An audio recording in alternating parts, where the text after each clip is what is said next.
Se cuenta que una vez un juez de alguna ciudad en el mundo quiso ir a la cárcel en un día de Navidad. Su intención era otorgar lo que se conoce como una amnistía, ¿sí? Un perdón. Él quiso hacerlo como un gesto de buena voluntad en día de Navidad. Quería otorgar perdón a algún preso que lo mereciera. Bueno, ese día él fue a la cárcel y fue celda por celda entrevistando a los presos, los cuales uno por uno se excusaban delante de este juez. Es que yo no he hecho nada, Señor. Yo no merezco estar acá, dijo uno. Otro dijo, simplemente estuve allí de forma errada. Yo no quería hacer nada. Yo simplemente presencié la escena del crimen, pero yo no hice absolutamente nada. Otro, a mí me sembraron eso. Yo no tengo la culpa, no sé de dónde salió. Y uno por allá, bueno, fue un momento de debilidad. No lo quise hacer. Algo me pasó y yo reaccioné, pero no pensaba. Yo tengo algún trastorno mental. El juez al final llegó a una celda donde el reo ni siquiera se veía dentro de la celda. Y él se asoma, pero resulta que el preso estaba muy al fondo, en la parte más oscura de su celda, y el juez le llama y le llama por su nombre, y le dice que quiere hablar con él. El preso, tembloroso, se acerca y está allí hablando con el juez. El juez le pregunta, ¿por qué estás aquí? ¿Por qué estás aquí?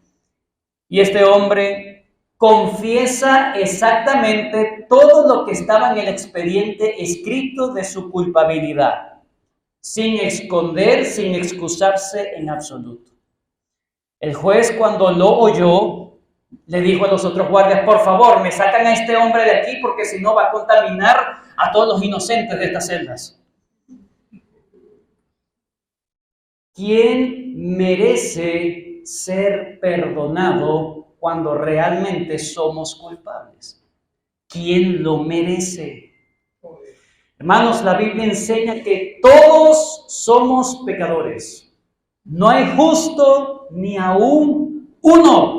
No hay quien entienda, no hay quien haga lo bueno, no hay ni siquiera uno, por cuanto todos pecaron y están destituidos de la gloria de Dios. Eso lo enseña claramente las Escrituras. No hay privilegios delante del juicio de Dios. Pero por otro lado, las Escrituras también enseñan que Dios otorga perdón a aquellas personas que no merecen, obviamente. Pero hay una condición, hay algo en particular que tienen estas personas que no merecen el perdón de Dios, que vemos testimonios en las Escrituras. ¿Cómo es que ellos han obtenido el perdón? Bueno, hay una cosa en común de todos ellos, aparte de la fe. Es que ellos han reconocido su verdadera condición delante de Dios.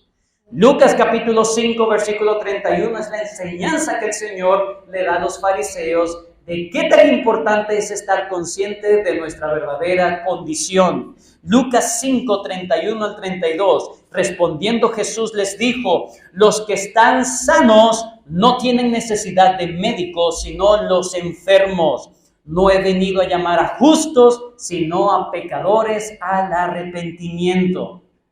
Hermanos, si una persona no es capaz de reconocerse a sí mismo como pecador, jamás recibirá el perdón de Dios. Porque solamente aquel que se considera verdaderamente merecedor de la justa ira de Dios, solamente puede clamar a Dios por misericordia. Su orgullo de pensar de que merece el perdón de Dios, tan solamente lo aleja de Dios y lo conduce a la condenación eterna. Pero Dios quiere perdonar al pecador. Solamente le pide, reconoce tu verdadera condición. Miqueas 7:18, ¿qué Dios como tú, que perdona la maldad y olvida el pecado del remanente de su heredad? No retuvo para siempre su enojo, porque se deleita en misericordia. O Lucas 7:47, por lo cual te digo, sus muchos pecados le son perdonados, porque amó mucho, mas aquel que se le perdona poco, poco ama. Hermanos, la ley es tan buena, es tan útil para ayudarnos a poder reconocer nuestra propia condición. Esa es la utilidad de la ley. Ni tú ni yo, cuando nos enfrentamos a la ley de Dios, podemos excusarnos delante de Él. Por lo tanto, nos ayuda a considerar nuestra verdadera condición delante de Dios. No solamente, recuerden, no solamente es un testimonio que nos acusa, no solamente es una prisión que nos ata la conciencia, sino que es un ayo, como dice en Gálatas 3, es un ayo que nos guía a Cristo. Eso es lo bueno, lo útil y lo bueno de la ley. Eso lo aprendimos la semana pasada. Estamos en Gálatas capítulo 3, versículos 25 al 29, y esta sección que voy a exponer en la mañana de hoy, la comenzamos la semana pasada, hablando precisamente de lo beneficioso que es la ley, no para salvación, sino para dejarnos en el camino para conocer al verdadero Salvador. Esta sección comienza en el versículo 19, contestando la pregunta, ¿para qué sirve la ley? Versículo 19, ¿para qué sirve la ley? Recordemos que Pablo contesta esta pregunta en el versículo 24. Pero ¿qué ha dicho antes de esta respuesta y qué dice después de la respuesta? Lo que hemos dicho antes nos ha dado para qué funciona la ley de Dios. Ya lo hemos dicho, para dejarnos en ese camino para ir al Salvador. Pero luego de la respuesta en el versículo 24 que da Pablo, ¿cuál es la respuesta a la pregunta del versículo 19, versículo 24? De manera que la ley ha sido nuestro ayo para llevarnos a Cristo, a fin de que fuésemos justificados por la fe. Esa es la respuesta. ¿Para qué sirve la ley? Para llevarnos a Cristo. Muy bien. Pero Pablo sigue argumentando después de esta respuesta. ¿Qué va a argumentar ahora? Bueno, nosotros lo vamos a ver de forma negativa. Todo lo que dice acá, desde el versículo 25 al 29, nosotros lo vamos a titular de forma negativa. ¿Qué significa eso? Bueno, vamos a ver cómo no funciona la ley. ¿Para qué no sirve la ley? Bueno, versículo 25 al 27, vamos a ver que la ley no sirve para hacernos hijos de Dios. 25 al 26, al 27. Versículo 25, versículo 26, versículo 27, vamos a ver cómo la ley no funciona para hacernos hijos de Dios. Número 2, la ley tampoco funciona para eliminar la separación entre los hombres.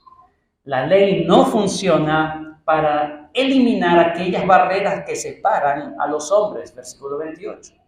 Y por último, versículo 29, vamos a ver cómo la ley no funciona para heredar las promesas a Abraham. La ley no funciona para heredar las promesas de Abraham. Antes de la respuesta del versículo 24 hemos visto para qué funciona la ley. Ahora vamos a ver para qué no funciona la ley. Vamos con la primera. La ley no funciona para hacernos hijos e hijas de Dios. Versículo 25. Pero venida la fe, ya no estamos bajo ayo. El apóstol Pablo, hermanos, ha concluido que la función de la ley, ¿verdad?, su argumento, o ha tratado de darnos una ilustración de cómo funciona la ley, como un ayo. Pero esa función de la ley como un todo, como todo un sistema de la ley mosaica, incluyendo todos los rituales, toda la parte ceremonial, todo eso funcionó como un guardián, como un ayo.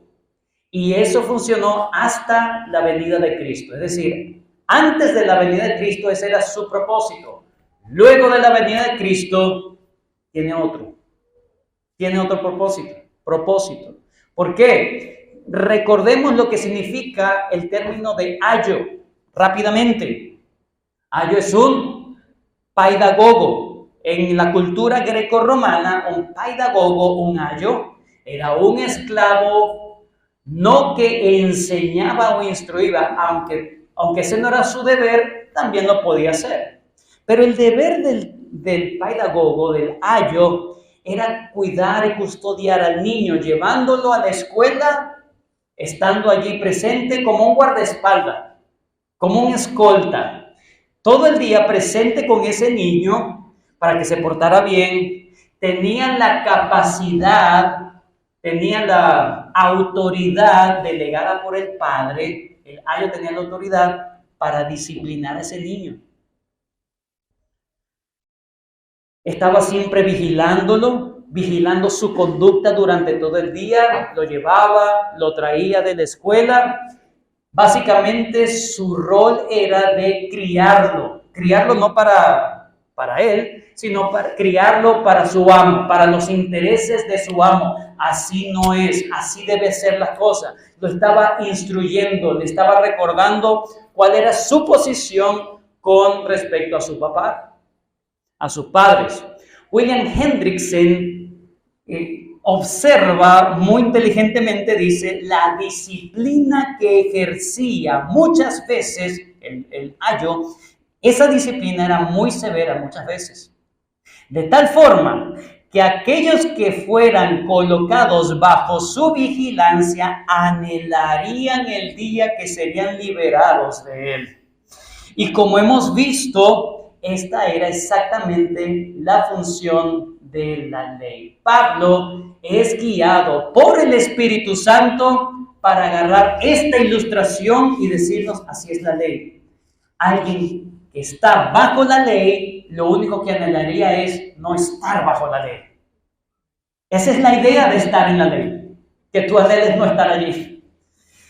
Esta ilustración nos enseña que la ley fue o tiene un carácter simplemente preparatorio, de crianza, de formación, de preparación hasta que llegara Cristo. ¿Cómo podía preparar a las personas? Bueno, en primer lugar, los restringía de sus propios pecados, ¿sí? Ya que todas las sanciones eran tan severas, tan duras, tan fuertes, les instruía, les resguardaba, les restringía su mala conducta, sus pecados. Pero por otro lado, siempre les estaba enseñando de forma vívida, les estaba enseñando las demandas y el estándar de santidad que Dios pide para estar con Él. Sangre todo el día se derramaba en el tabernáculo y en el templo. Todo el día corriendo sangre, todo el día, desde la mañana hasta la noche, sacrificios tras sacrificios, para enseñarles a ellos, mira lo que se necesita para que tú puedas estar conmigo. La ley, hermanos, fue diseñada para eso. Nunca fue diseñada para quitar el pecado. Romanos capítulo 8, versículo 3 dice, porque lo que era imposible por la ley o para la ley, por cuanto era débil por la carne, Dios enviando a su Hijo en semejanza de carne de pecado, a causa del pecado, condenó el pecado en la carne. Imposible que el pecado haya sido quitado, perdonado, totalmente condenado el pecado, solamente lo pudo hacer el Señor Jesús. Y eso es lo que Pablo quiere seguir argumentando en cuanto al tema del ayo. Versículo 25, pero venida la fe, y ya sabemos que ahí se está refiriendo a esa fe en el Señor Jesucristo, venido Él, la fe, Cristo, ya no estamos bajo ayo, versículo 26, pues todos sois hijos de Dios por la fe en Cristo Jesús, no por la ley, sino por estar en Cristo Jesús. Note cómo Pablo hace un enlace total. Recuerden que el ayo era una persona, un esclavo que estaba de forma temporal hasta que este niño creciera. Y había, hermanos, una ceremonia en el mundo grecorromano, había una ceremonia donde a los adolescentes, cuando llegaban a cierta edad, que ya se les consideraba responsables y legítimos herederos, tenían todos los derechos y privilegios de su familia y de la sociedad romana, se le otorgaba una vestimenta, una toga, se le llamaba la toga virilis.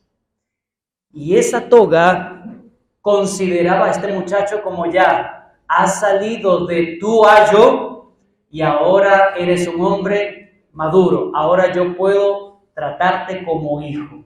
Lo que Pablo está diciendo es, una vez venida la fe, ya nos graduamos, ya pasamos de un nivel de estar siendo cuidado, ahora ser a un nivel más maduro, de madurez espiritual.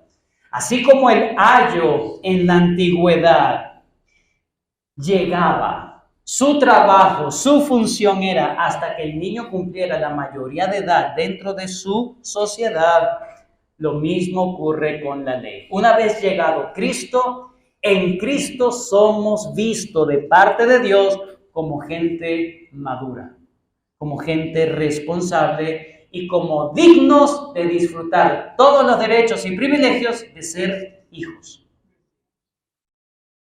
Note lo siguiente, cuando Pablo dice, por estar en Cristo Jesús, por la fe en Cristo Jesús, sois hijos de Dios, no significa que antes, cuando estaba la ley, no habían hijos de Dios. No significa eso.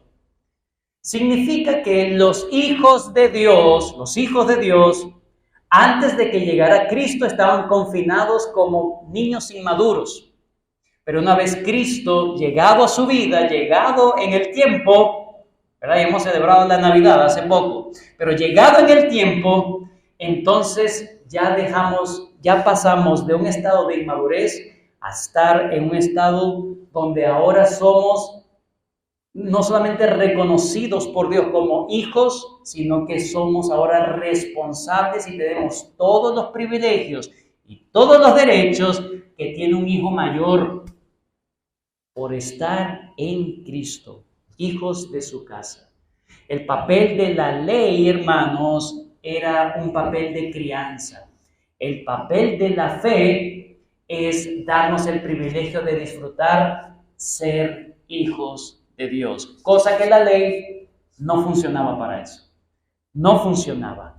Hermanos, quien está en Cristo es considerado como un adulto espiritual. Por supuesto, no por tus méritos, ni por quién eres, sino por la vestimenta que se te ha dado. Versículo 27. Porque aquí da la razón del por qué son considerados ya como hijos de Dios, como hijos plenos de Dios. Versículo 27. Porque todos los que habéis sido bautizados en Cristo, de Cristo estáis revestidos. La vida y la muerte de Cristo te revisten a ti por estar en Él. Dios ve tu vida como la vida perfecta de Cristo. Y Dios ve tu vida como quien tú también pagaste como si hubieses muerto en la cruz por tus propios pecados. Y a Cristo se le cuenta toda tu mala vida y todos tus pecados y Él los pagó en la cruz. La razón por la cual el creyente es considerado por Dios como, bueno, ahora yo te voy a dar todos los derechos y privilegios de disfrutar de que yo soy tu padre y que tú eres mi hijo, es porque alguien cumplió perfectamente, cabalmente y de forma madura eso por ti. Todos los derechos fueron ganados por Cristo. Eso era imposible hacerlo por medio de la ley. Por más que tú cumplieras la ley, jamás podrías alcanzar la madurez espiritual. La idea, hermanos, que expone Pablo aquí, recuerden lo que acabo de decir, es esa ceremonia de indumentaria, de esa toga virilis, donde se le asignaba al muchacho, a este joven ya no tienes más esa prisión, ese ayo sobre ti. Ahora eres un hijo de la casa, ahora tienes todos los privilegios. Así funciona ahora quien está en Cristo. Y cuando eso ocurre, el ayo se retira para hacer otra función. ¿Qué otra función tiene la ley ahora que ha llegado Cristo? Lo veremos luego. Pero por ahora solamente nos quedamos con este pensamiento. La relación con Cristo, hermanos, te permite ser no solamente adoptado como verdadero hijo de Dios, tienes todos los privilegios, sino que Dios ve en ti su vida, su muerte, su resurrección y su glorificación. Ya lo tienes todo. Por eso en Juan capítulo 1, versículo 12 dice: mas a todos los que le recibieron, a los que creen en su nombre, les dio potestad de ser hechos hijos de Dios.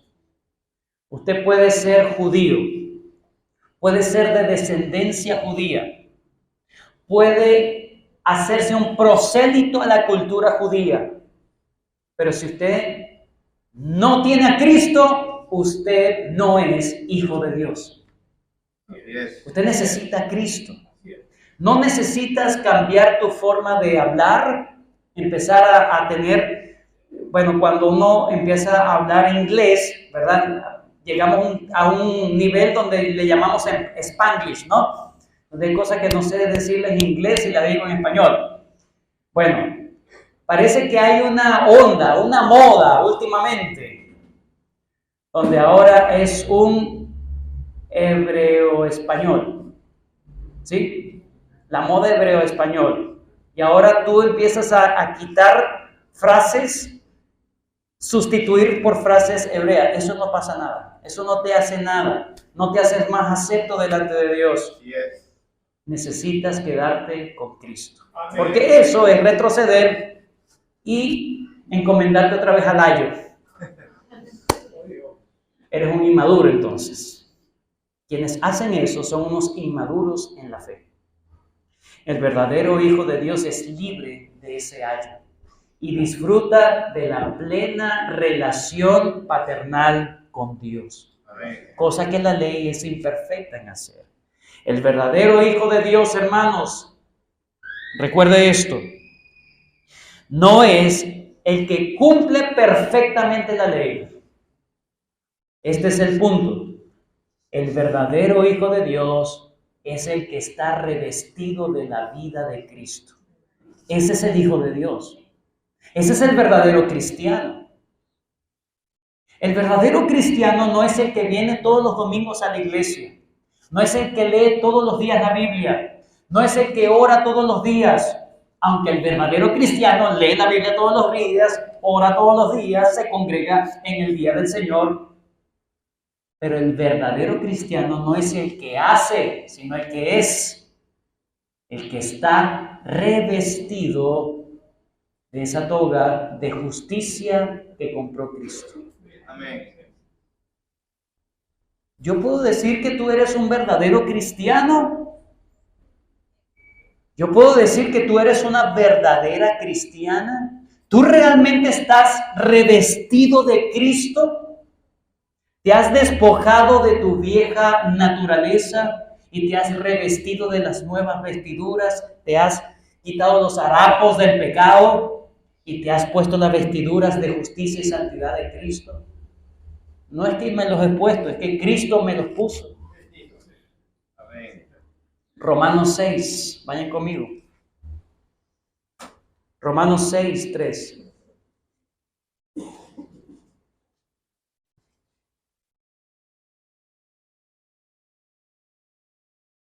¿O no sabéis que todos los que hemos sido bautizados en Cristo Jesús, hemos sido bautizados en su muerte?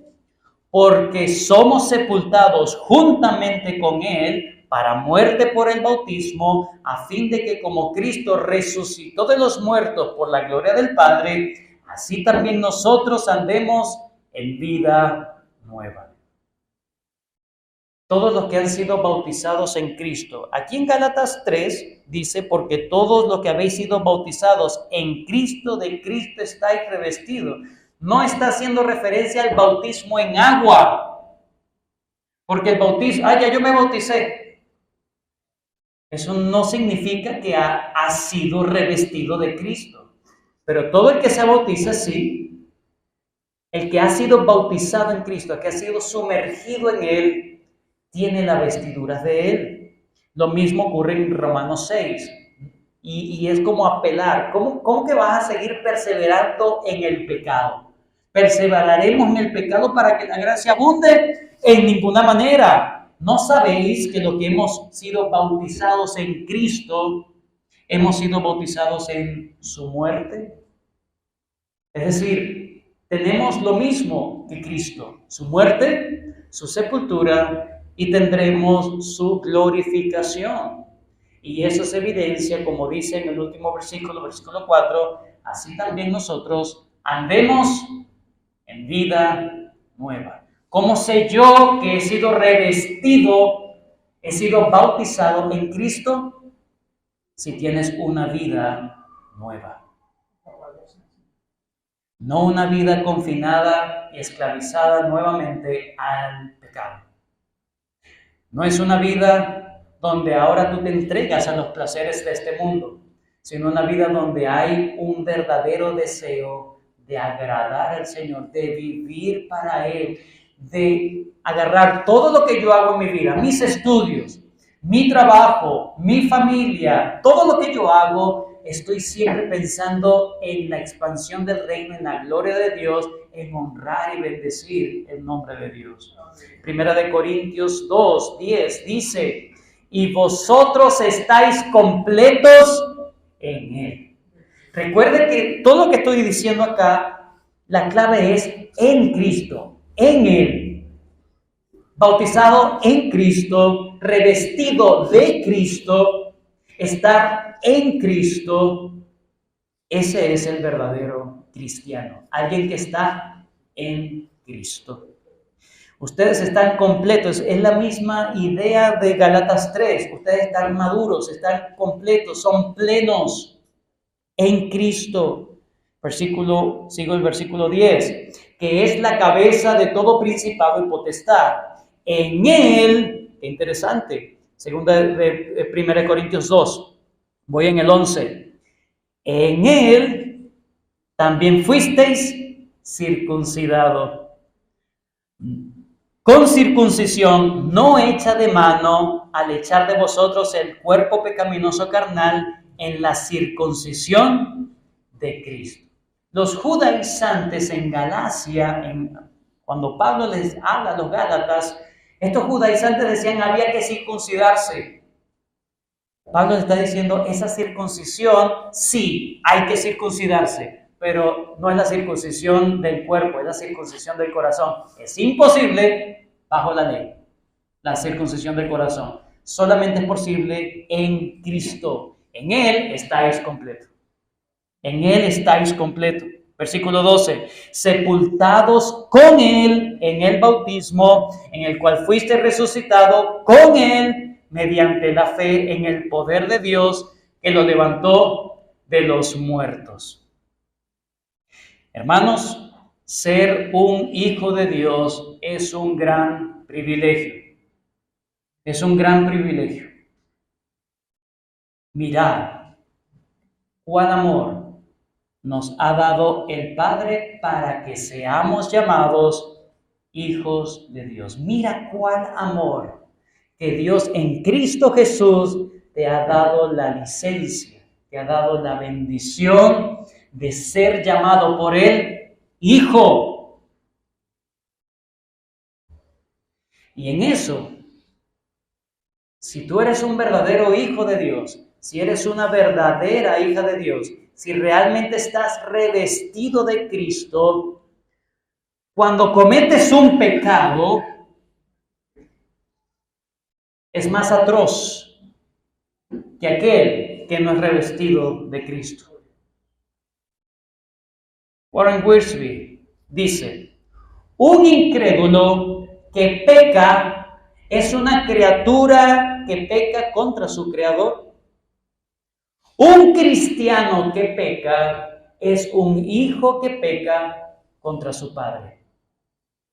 El incrédulo peca contra la ley, con esa ley escrita en el corazón, pero el creyente peca contra el gran amor de Dios.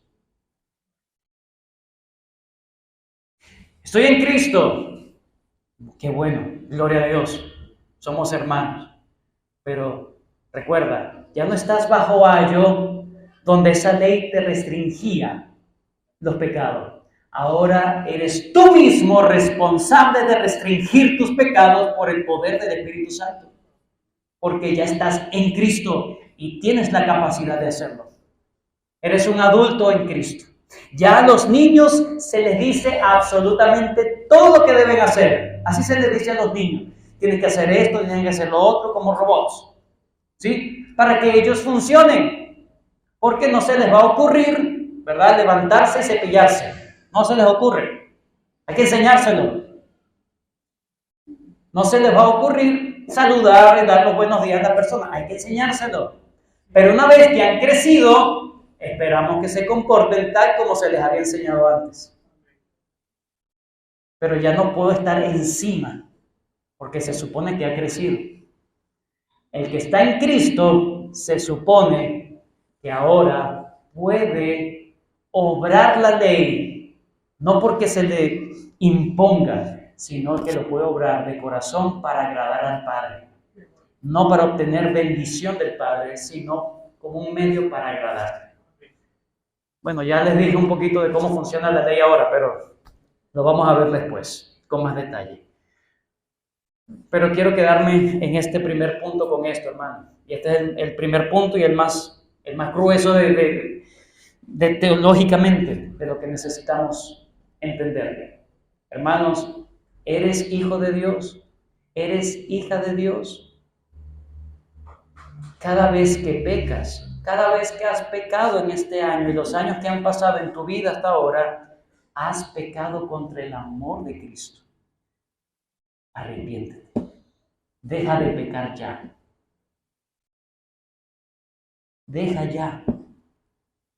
Empieza a luchar para no pecar contra mi Cristo. Así vive un hijo de Dios. Alguien que ha sido revestido de las túnicas de santidad y justicia del Señor. Vive de corazón. Número 2. Ya hemos visto para qué nos sirve la ley. ¿Para qué nos sirve? Para llevarnos a ser hijos de Dios, en el sentido de tener todos los privilegios que tiene un hijo de Dios. Número 2. La ley no funciona, la ley no sirve para eliminar las divisiones humanas. No sirve para eso. Divisiones humanas. Bueno, Pablo sigue nombrando este segundo resultado que tiene, el segundo resultado que tiene estar en Cristo por medio de la fe. Este segundo resultado, ¿cuál es? Se acaban las divisiones sociales que normalmente hay en este mundo caído. Versículo 28, gracias. Dice, de Cristo estáis revestido, ya no hay judío, ni griego, ni esclavo, ni libre, no hay varón ni mujer, porque todos vosotros sois uno en Cristo Jesús. El mundo sin Cristo está dividido. Hay barreras de división en el mundo caído, ¿sí? Los blancos, los negros, los ricos, los pobres, los libres, los esclavos, los hombres, las mujeres, cantidad, los madridistas, los barcelonistas, Todo el mundo se divide. Magallaneros, cardenaleros. Así está el mundo, fraccionado, dividido. Pablo no quiere resaltar esa división que ya hay. Pablo lo que quiere resaltar es que esa división solamente puede quitarse en el mundo exclusivamente por estar en Cristo. Ni siquiera la ley lo logró. La ley lo que hizo más bien fue recalcar ese tipo de divisiones. Un mundo de gentiles y un mundo de judíos, ¿sí? La tribu de Leví, las demás tribus. Divisiones. Estos tenían privilegios de estar en la casa del Señor, los otros no. Dentro de la tribu de Leví había un clan, la familia de Aarón. Dentro de la familia de Aarón tenía que haber uno que tenía el privilegio de entrar a la presencia directamente de Dios, los demás no. Divisiones, divisiones y divisiones. ¿Alguna vez han escuchado ustedes aquella oración de los judíos, verdad? De hace muchos años, que dicen que gracias Señor porque no me hiciste gentil, no me hiciste mujer y no me hiciste ignorante, ¿sí? Un perro. Bueno, hay alguien que parece, lo investigué, y dice que bueno, eso no es tan así, dice esta persona. Y él se va a algunos escritos antiguos. Está el Tosefta Berajot. ¿Ves que no sirve para ser judaizante? No sirve. Pero eso. Y en ese escrito dan las razones del por qué la oración es muy interesante. Se los voy a decir. El rabí Yehudá dice, una persona está obligada a decir las siguientes 3 berajot o bendiciones, ¿sí? Todos los días. ¿Cuáles son? Hablando a Dios. Bendito seas porque no me hiciste gentil. Bendito seas por no hacerme mujer. Bendito seas por no hacerme ignorante. Entonces, gracias Señor porque no me hiciste así. Eso, si lo dejamos hasta ahí, por supuesto, se escucha muy mal. Pero es interesante cuáles son las razones del por qué dicen eso. Dice, la razón para decir una bendición, ¿verdad? Por no ser gentil, es porque dice, porque los gentiles son considerados como nada delante de él. Todas las naciones son consideradas como nada delante de él. Gracias porque no me hiciste gentil.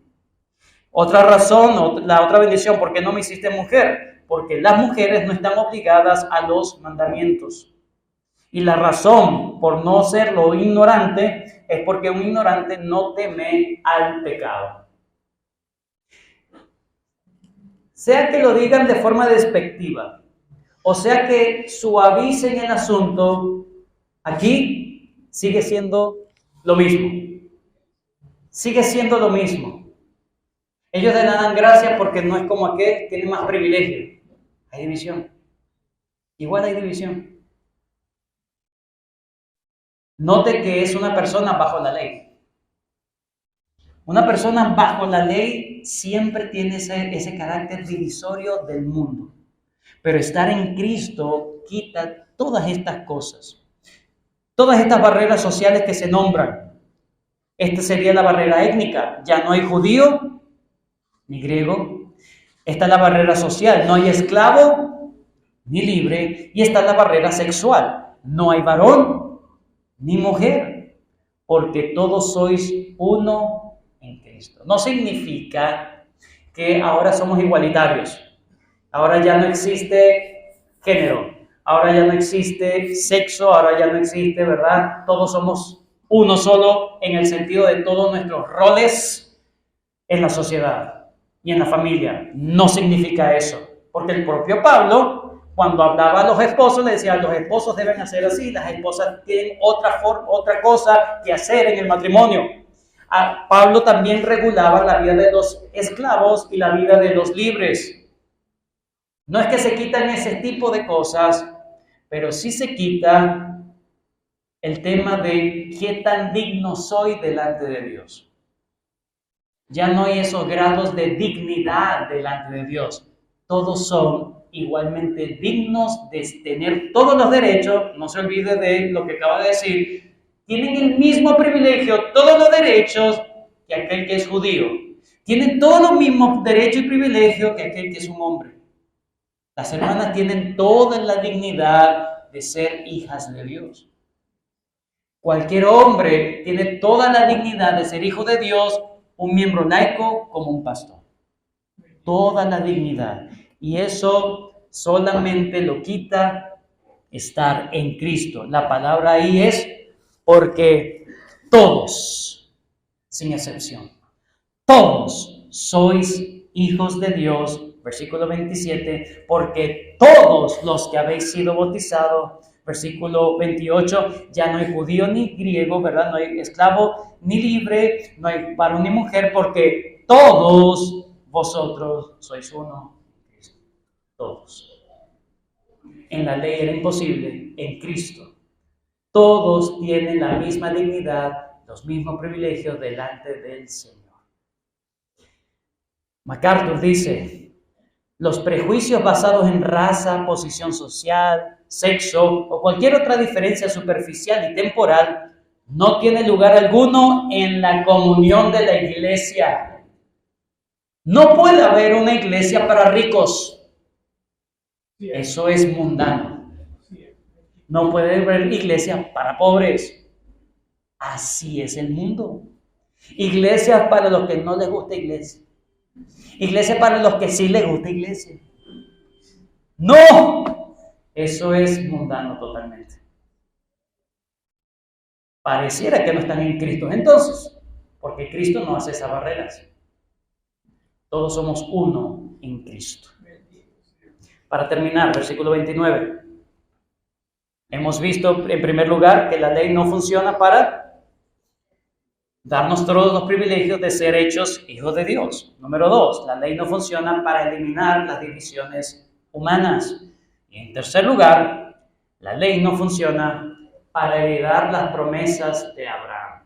No funciona para eso. Versículo 29.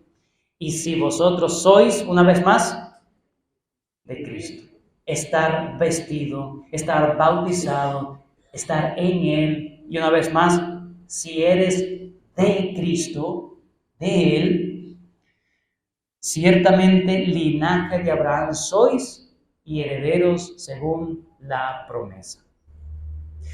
La ley no garantiza que tengas la promesa que Dios le dio a Abraham. ¿Cuál era la promesa que Dios le dio a Abraham? Aparte de la tierra y de la descendencia, una gran descendencia, Dios le prometió una gran bendición. ¿Y a qué bendición Abraham entendió? ¿Qué bendición es esa? Lo entendió en Génesis 15, cuando su fe le fue contada por justicia. Esa es la gran bendición, ser justificados delante de Dios.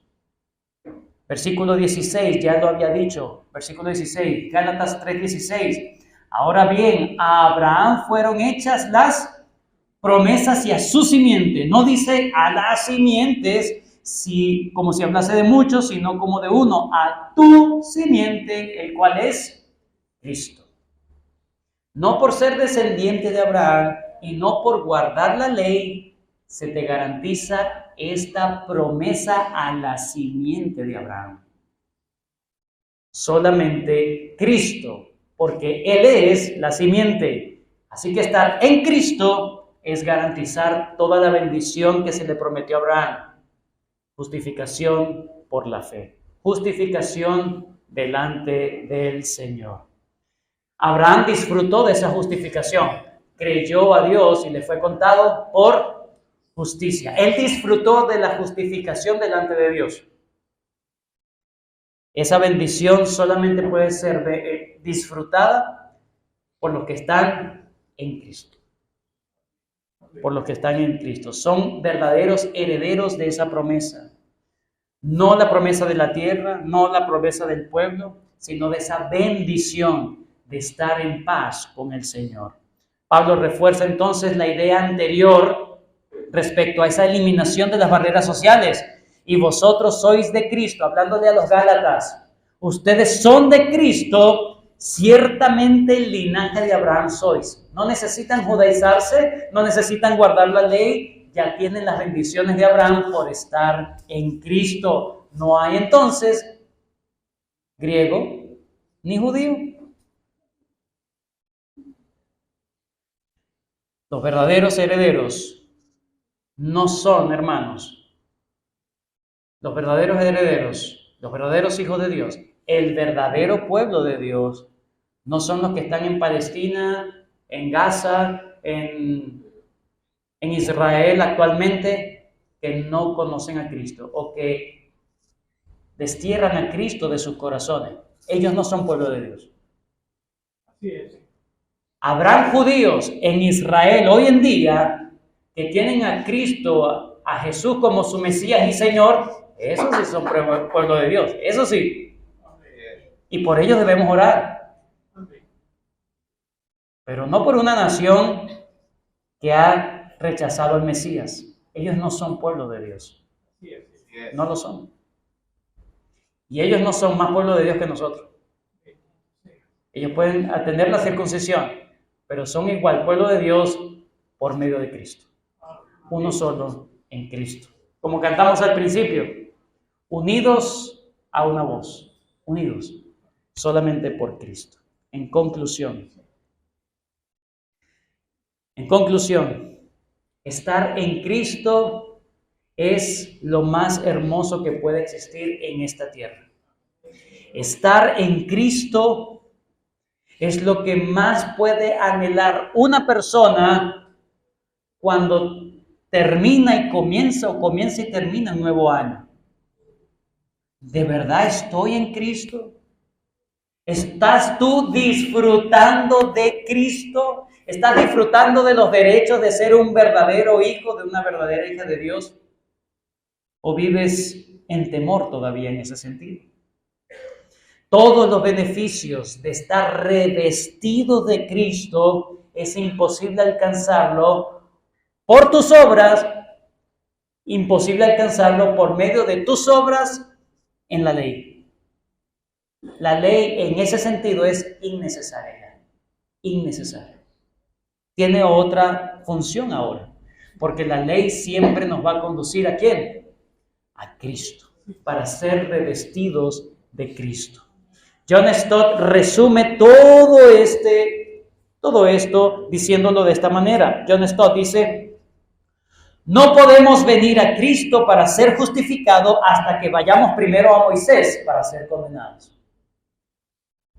Sin embargo, después de haber pasado un tiempo con Moisés, a fin de reconocer nuestro pecado, nuestra culpa y nuestra condenación, no tenemos que quedarnos allí más de lo necesario. Debemos entonces dejar a Moisés para que nos envíe a nuestro Creador, Salvador, Cristo. Esa es la relación entre la ley y el Señor Jesucristo. Al final, hermanos, ¿qué va a haber en la Nueva Jerusalén? Apocalipsis 7 dice: después de esto miré, y aquí una gran multitud, de la cual nadie podía contar, de toda nación, de toda tribu y pueblo y lengua, que estaban delante del Cordero y en la presencia del Cordero, vestidos de ropas blancas y con palmas en las manos, alabando, adorando a su Señor. Se les ha dado, se le ha concedido a la Nueva Jerusalén, a la novia de Cristo, se le ha concedido vestirse de lino fino, que son las acciones justas. Cristo la ganó.